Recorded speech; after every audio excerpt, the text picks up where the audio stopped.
बिहार के मुख्यमंत्री नीतीश कुमार, उप मुख्यमंत्री तेजस्वी यादव समेत कुछ वरिष्ठ नेताओं के साथ दिल्ली के मुख्यमंत्री अरविंद केजरीवाल से उनके आवास पर मुलाकात करने पहुंचे। इस दौरान राजधानी दिल्ली में शासन चलाने पर आए सुप्रीम कोर्ट के फैसले और उस पर आई बीजेपी की प्रतिक्रिया पर चर्चा हुई।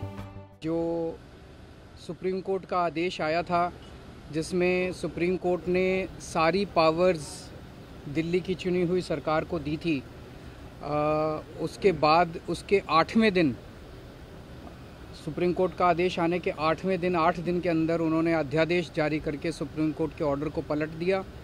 चुनी हुई सरकार की सारी शक्तियां छीन ली, सरकार को बिल्कुल पंगु बना दिया और सारी ताकत एलजी को दे दी कि अब एलजी दिल्ली चलाएंगे।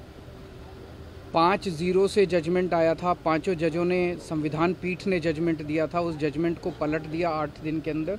ये संविधान के खिलाफ है। उसके बारे में नीतीश जी आज आए थे और उनसे काफ़ी डिटेल में चर्चा हुई। उन्होंने पूरी तरह से समर्थन जाहिर किया कि ये वो हमारे साथ हैं, दिल्ली के लोगों के साथ हैं और दिल्ली के साथ जो अन्याय किया है केंद्र सरकार ने, उन्होंने कहा कि इसका मिलके लड़ेंगे।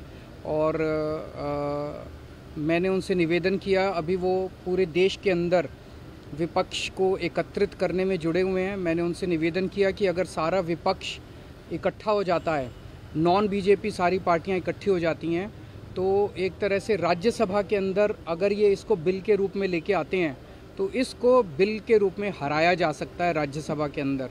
और अगर राज्यसभा के अंदर ये बिल हार गया तो ये एक तरह से 2024 का सेमीफाइनल होगा। फिर एक मैसेज चला जाएगा पूरे देश के अंदर। ये बिल अगर हार जाता है तो मैसेज पूरे देश में जाएगा कि 2024 के अंदर बीजेपी की सरकार जा रही है। इस पर सीएम नीतीश कुमार और डिप्टी सीएम तेजस्वी यादव ने अपना पूरा समर्थन देने की बात कही है। जो सुप्रीम कोर्ट का फैसला हुआ बहुत अच्छा लगा और हम लोग तो देखते ही रहे। अब उसके बाद जो कुछ भी करने की कोशिश हो रही है केंद्र सरकार के द्वारा, ये तो एक विचित्र बात है। अब आप जरा संविधान को देख लीजिए, क्या अधिकार है। जब गवर्नमेंट बनाई जाती है, इलेक्टेड सरकार बनती है, तो उनको जो अधिकार दिया गया है उसको कैसे आप हटा सकते हैं? ऐसा तो कुछ नहीं है। लेकिन अब किस तरह से हो रहा है, इसलिए तो हम लोग कह रहे हैं कि सारे देश में सब लोग एकजुट हों, ताकि ये लोग संविधान का भी और किसी भी चीज़ का अपने ढंग से जो इधर से उधर कर रहे हैं और किस तरह का माहौल बन रहा है।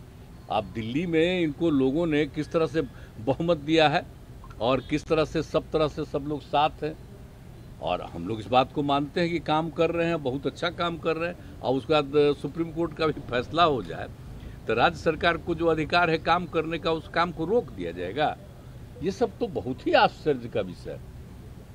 तो ये हम लोग तो बिल्कुल इनके साथ हैं।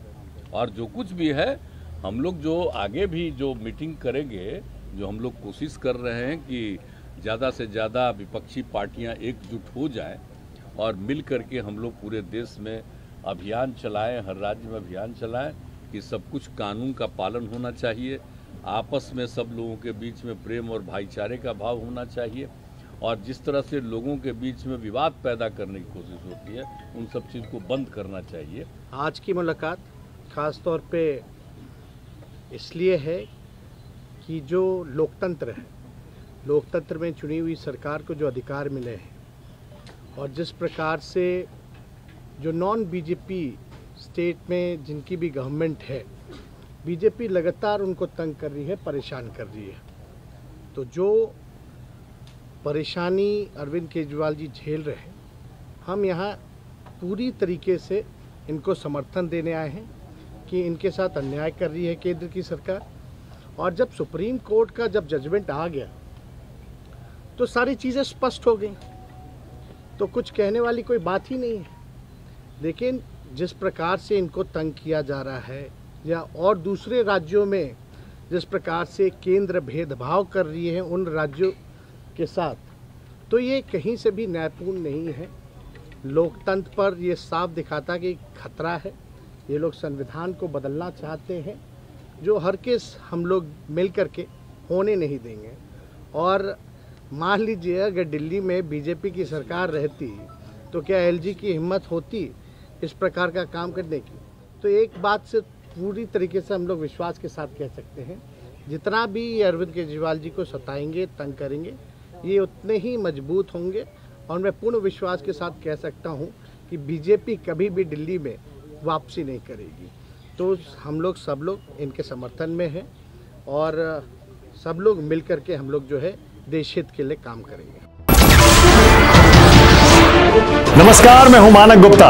अगर आपको हमारा ये वीडियो पसंद आया हो तो इसे लाइक और शेयर जरूर करें और हाँ, हमें सब्सक्राइब और फॉलो करना ना भूलें ताकि आप देश और दुनिया की कोई खबर मिस ना करें। तो जुड़े रहिए हमारे साथ और देखते रहिए News 24।